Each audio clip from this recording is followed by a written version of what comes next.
but how are you doing? You asked me how I'm doing, and you talked to me before this, and I was like, and another thing. We are recording. We're recording. Are we recording? Hello, Brunch Breakers. How are you? This has been a week. This episode, I should say, is about vision boards and creating our destinies and putting it out there what we want, taking it. But this week has been hard on the heart. Yes. Another killing. Murder, killing, slaughter of a young Black man. For no reason. Father, son, nephew, brother, for no reason. And being of African-American descent. And beautiful chocolatey goodness. Chocolate. We're used to this. And that's the part that bothers me so much, is that we are used to this. It's normal. And it's been normal. And the contrast to sit here and like be present and available and to talk about manifesting your dreams and your hopes and your visions for the future, and to realize that every day people are taking that opportunity away from people and not being held accountable for it. And like that's the part that we have different people in this world. We have murderers, we have people who hate their job, we have people who hate other races, we have people who hate men, hate women, hate people with their own inside issues, racist. We have all of that. But if you do something in the court of law, especially if you look like us, and you get held accountable. Exactly. Even if you don't do something. Yeah. So I'm like, so what do we, like, it was an SNL. Oh yeah, when they're talking about the I saw that. Turn it off. I'll be forgetting that it's on there. Them eyebrows, girl. Them eyebrows. Like, woo. SNL. And that it was the news anchors. Yeah, the news. And they were like, black. Well, the video speaks for itself, and have justice. We're sure that there's no question that he will be held accountable for. Actually, in America, and that's not normally our experience. It's just heartening, and it's so many triggers. I think we spoke about this in one of our earlier episodes when we first started Kaz and Fab.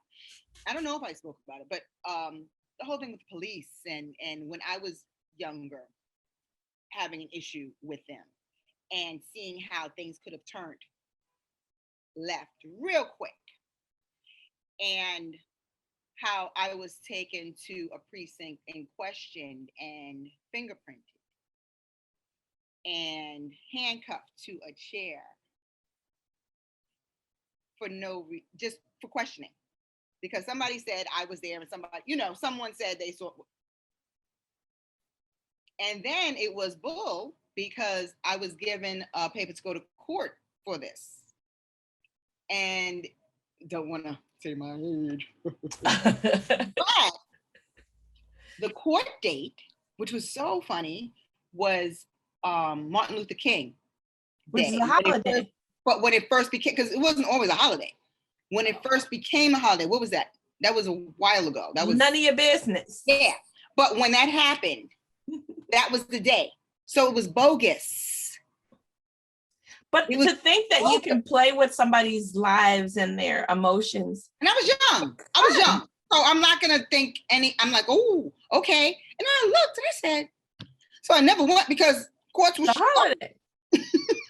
And nothing ever happened to me. I've had jobs and I've had nothing, no record of anything.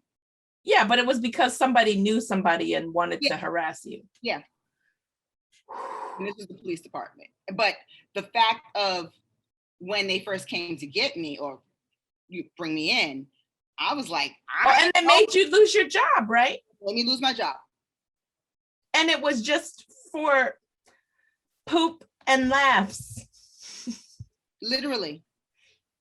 So whenever I see this, and it's a bad trigger, and regardless of even that and that part of that's happened to me, it's just like, it's just my heart hurts because you think, and like also watching the lieutenant, the way they treated, and it was like, we've got like all these people talking about our country and our troops and the flag, and you can't, and it was like in full uniform, did nothing wrong, and just to teach him a lesson, like it's just, I'm so tired. I am so tired because, and that's the thing, I was so excited about doing this episode and like doing the vision board, and we're doing this and we're doing this, and then it's like it stops you in your tracks because like all that light and love and hopefulness, it's like somebody can feel like they're entitled to take those away from you for nothing. Yeah. And then to think that, and like we were talking about earlier before, because when you called me and you were like, hey, what's going on? What's it? And I was like, girl, like the fact that you were like, the lady retired. And it was like, well, maybe you retired about a week too late. If you don't know the difference between your gun and your taser, you should have retired a long time ago. And it's like, you know, they have her on video saying, oh no, I shot him. Like if I pulled up, like say I got into a fender bender, got into a disagreement and meant to tase the person because I was afraid I was in danger and shot them, do you think they would be explaining on TV, on the news, that I did it by accident? And so it's just the rational thought that goes into the expectation that I'm supposed to believe in a system that was never intended to protect me. Nope.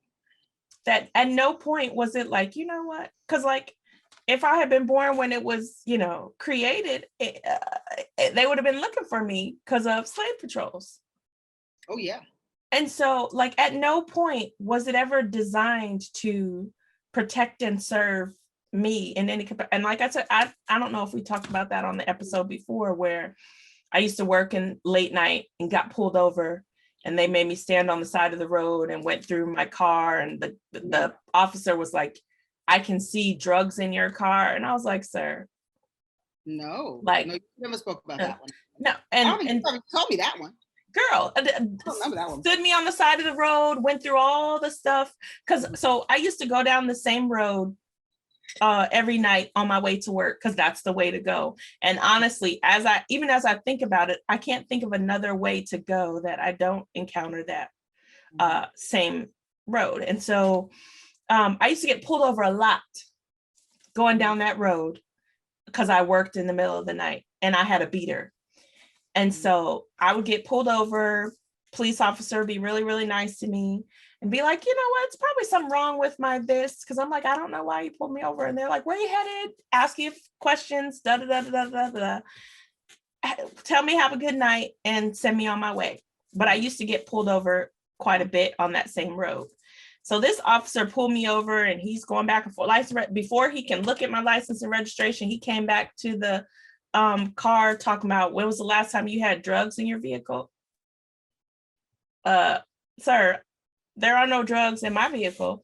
And he was like, I can see drugs in the back seat of your car. I was like, you can't see, you've got to be kidding me. He was like, this is not a laughing matter, ma'am. Da, da, da, da, da, da, da. So they start to get loud with you. But when they loud start to get and loud, rambunctious and funky. It goes like this, real quick. Yeah. And I knew I didn't do nothing wrong. And this was maybe 2007. Okay. And so, yeah, probably like January of 2007, I think. Mm-hmm. And so, or maybe 2006, I don't know, one of them. But so I wasn't like, like in this day and age, with the awareness that they can decide, you know what, I don't feel like arguing with you or doing any police work, I'm just going to shoot you. which is, what happens now. Or it happened then, but not so much in our. No, it wasn't on video. I didn't feel like media. It wasn't on social media, so everyone could see it. Right. And so I felt like I didn't do anything wrong. So he was like, this no life matter. Da, da, da, da, da, da. So all these police cars pull up, they bring the dogs, go all through my car. I'm standing on the side of the road in the middle of the night. And then he gave me my license back and sent me on my way. And so I was like, nah, I want your license, your tag, your whatever, your badge number and da da da da. So I filed a complaint, went through all the stuff, but who knows if anything happened. But it was just the fact that for no reason, he decided I was a criminal and I have to stand on the side of the road,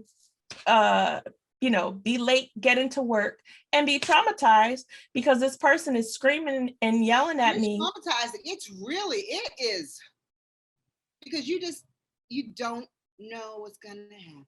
And I didn't do nothing because it's geared for us. Is out of hate and is out of.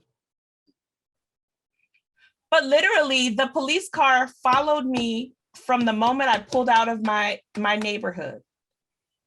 And because at the time, I don't know. Because you still lived in where you live now? No. It's in the same area, but it was closer to my mom's house. So, because I think I was coming from my mom's house. Okay. And so it's a nice neighborhood, but I have. I know that area. That's what I'm like. But I had a beater car, I don't know if you ever, the super hoopty, that was my boo. No, I don't. Like I literally, whenever I was working in North Carolina, I drove my car from Virginia to or maybe even from New York to Virginia, and then from Virginia to North Carolina. I stopped because the car was acting funky and overheating. And the man was like, hey, you need some help? And I was like, no, I'm actually good. I can do it myself. And I spilled a little bit of oil and then a fire came up. So put the fire out, finished putting the oil in the car, drove to the rap party for Secret Life of Bees, and then drove back to Virginia because I think I was done working. And so, but like, it was the greatest car ever. When I tell you that it worked perfectly, and then until my husband took it to a mechanic, and the mechanic was like, yo, your wife drives this car? Like, it's a miracle. She should never drive this car again. And then like that week, the car was like, oh, word, you talking funky about me? Fine, then I'm gonna go ahead and tap out. And so it did. So I'm driving this, little beater and in this nice neighborhood. And so I saw the police officer follow me literally from the moment I pulled off my mom's street. And so pull off my mom's street, follow me, turn, light, turn, finally pull me over. And I was like, why did you pull me over? And he was like, well, you stopped, but you didn't come to a full and complete stop before you made a right on red. I was like, you've been following me since I left the neighborhood. You've been behind me the whole time. Like, I'm sorry, because you're on the monitor and the And so I was like, you've been following me the whole time. I came to a foot, like, that's not even. And it's like, man. So it immediately started because I was already uncomfortable because you've been following me for 3 miles, 4 miles. And then you want to have a conversation with me about having drugs in my car, which I obviously didn't. And then make me stand on the side of the road, take a half an hour out of my evening to accuse me of something I didn't do. And then you just drive off like, all right, have a good night. And it was like, I took all these police officers for you to tell me to have a good evening. Brought dogs and everything. That's crazy. Yeah. And there was literally no drugs, nothing in my car. It was like, I see drugs in your car. I see drugs in your backseat. I was like, show me. Because you obviously don't see it in my car. And went all through my stuff, whatever, nothing. And then just said, all right, gave me back my license and drove off. And I was shaking because I was like, I don't understand. That's scary. That's actually really scary. But and also Like they're human beings. Like they chose a specific job. And there's all these accounts and stuff where people are sexually assaulted by police officers. So I'm a woman alone and you're pulling me over in the middle of the night because it's probably like 12:30, maybe 1 o'clock. I can't remember if I had to be at work at 2 or 12. I can't remember. But I know it was after midnight. And so I'm a woman alone in the car and I regularly get pulled over on this road. And normally the police are nicer to me and just go, oh, you know what, maybe this is this, because they didn't have a reason to pull me over. But, you know, it's the area that I drove through is, I don't know. Just the fact that you get pulled over because you're driving in a certain area. Yeah. That just doesn't make sense to me. Yeah. I can see if your lights are out, you're speeding, you're like a real issue. Like it is a stop sign, you didn't stop at all, you just went, you know, issue. But nothing's happened. It's just because Black while driving, Black while being Black. Yeah. And so, and I remember. But what do you do with that? Yeah, like, after that, every time you see someone standing on the side of the road or pulled over and they're sitting on the side of the road and it's Black and brown people, and you're like, yeah, you just like, we live in an area that is not predominantly Black and brown. And if you've ever read a study about anything, you know that drug use in communities is not like, oh, you know what, Black people really, really do drugs. No, like collectively as a nation, people do drugs. Like we have a freaking opioid epidemic right now, and it's it's now we need to help people, but whenever because of the people that are being affected. Exactly. Like, so yeah, I think we probably have to do our manifesting episodes. I didn't hear you. I said I think we probably have to shoot our episode about, you know, man, because all right. I will manifest this. Isn't hers? Oh, that's cute. So did you start a new one? Okay, so we will do an episode on this. I'm just gonna say it's a prayer for him and his family, because yeah, I it's heartbreaking because he's a baby. The baby. It's hard, and he has a child who's up. He will never know his father. He won't know him. Okay. Yeah, that's why I said, I was like, girl, I don't know if I got it today because my heart just hurts and I'm tired. I'm so tired of this. And you know, I haven't been watching the trial, but you know, I haven't either. Like after, but the funny thing, you can't get away from it. No. When they first started with the trial, I remember because I'll have my TV on while I'm working and stuff, and it was automatically on channel 7 or whatever, you know, my channels. It's not doing that now. So you have to go to CNN and all that to look at it. Mm-hmm. So because I'm purposely not looking at anything. Before it was on the main channel. It's not on the main channels anymore. Yeah, and I don't want to. I just can't. Because it's so dehumanizing. Because here's the thing: at no point did George Floyd receive a trial. So to think that it's appropriate to try him now because the murderer man murdered him, it's like, okay, wait, what does him, drug use, whatever, what does any of that? Because here's the thing. You didn't know any of those things. He could have a rap sheet 100 pages long. It's so funny though, with this whole thing. And I know, I don't think they knew him. It was just a Black man. We're gonna kill him today.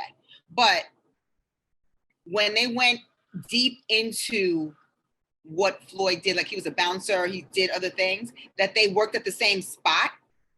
So I'm like, deep down, I'm like, for you to do what you did so recklessly, yeah, so like unapologetically hate. That's what I'm like. Did he? No one no. I don't hear that anymore. That if he knew him or didn't, because they worked at the same spot. Yeah. So I'm thinking maybe it was an underlying. I don't know. But here's the thing that I don't care what court of law you're in. Selling loose cigarettes is not a death penalty. No, it's not. Passing a counterfeit. And people are trying to explain to you to justify what happened. And it was like, obviously, you're not familiar with the way the law works, because police officers are not supposed to kill people. Like, traffic stops are not supposed to end in murder. And the regularity in which they are able to safely apprehend people who shoot up children and churches. I'm sorry. I don't have it today. I know. I'm tired. You managed to see the humanity in people who brutally murder children, and you can successfully apprehend them. People who shoot up movie theaters. You could take Dylan Roof to get Burger King. Yeah. And you want to explain to me that you feared your life for 9 minutes? The whole thing with the in Atlanta, was it Atlanta? The Asian nail shops. He was having a bad day. The fuck? I said he was at. Excuse me, you gotta believe that. Having a bad. Actually, what? He murdered, clocked up, murdered, and kept going and was going to different places.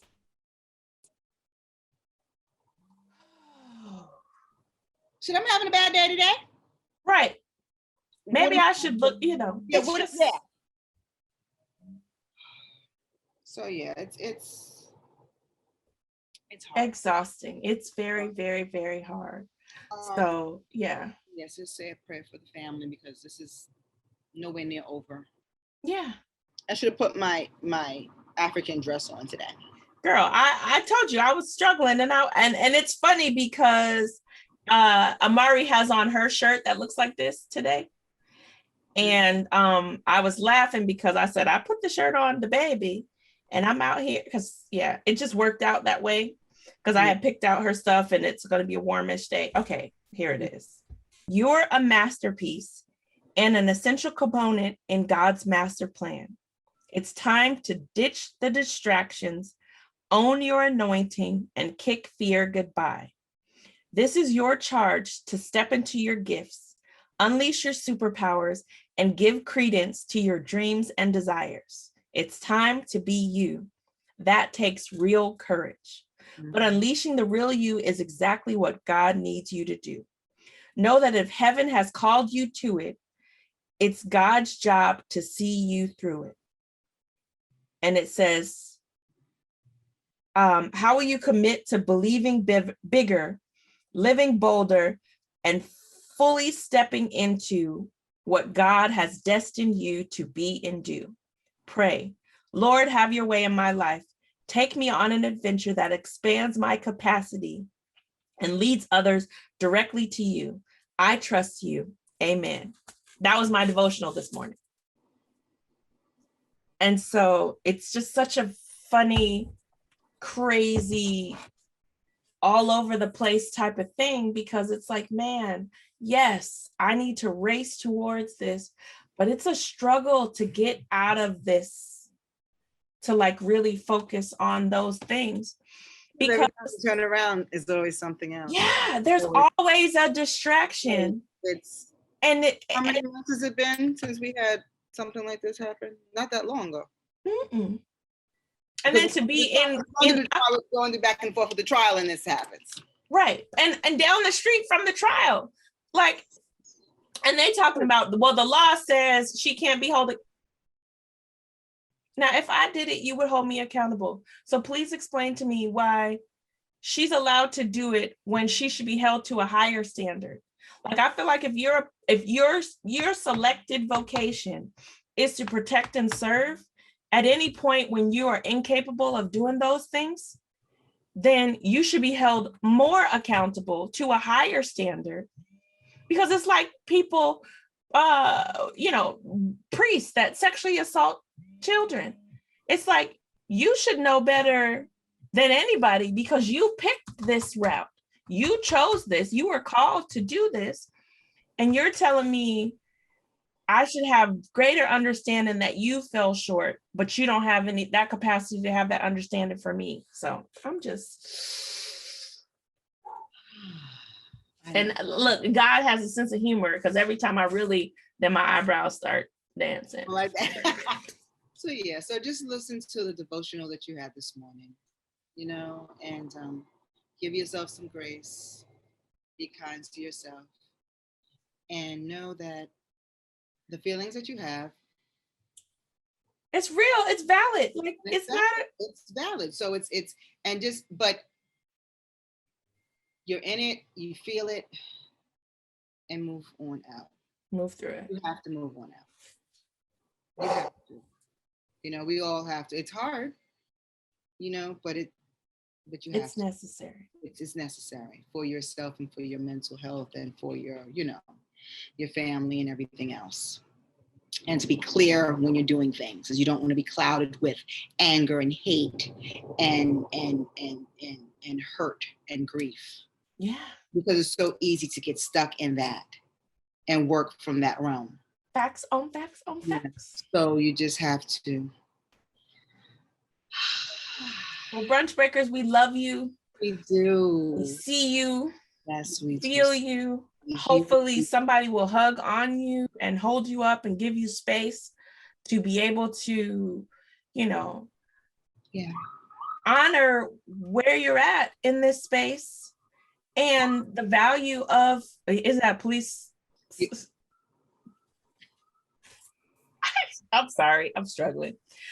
But yes, thank you for, taking the time with us and giving us the space to kind of like grieve, like the reality of this country, because it's like, you watch 87,000 different Instagram accounts post a black square and that Black Lives Matter, and not actually putting where your mouth is, because people are backing restrictive voter laws in Georgia and actually across the country. Georgia got the highlight about it because their stuff is so beyond foolish because their butt hurt because they lost. And it was like, yeah, but like the whole okay. Love y'all, Brunch Breakers. Yeah, I guess we're gonna go on. Bye, guys. Bye, guys. Blessed day. Love you for real.